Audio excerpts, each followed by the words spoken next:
Hi, it's Aqua WTI, and I have got the most adorable lip balm. This is the Creme Shop Hello Kitty Macaron lip balm.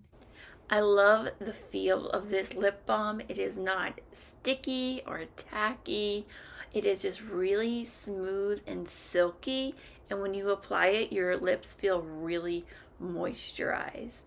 It has vitamin E and shea butter, as that really is going to protect them and keep them moisturized.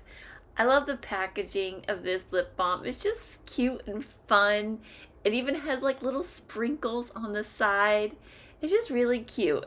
Even the package it comes in is really, really cute too. And I have to say that this smells so good. I love the smell of this. It's not like a super fake smelling strawberry. It's just like the perfect strawberry scent. This would make just a great gift for anyone who loves pink or macaroons or Hello Kitty, which is a lot of people. But it's just a really fun, great gift, a great lip balm. And I hope you love it because I love it. And that's my point of view.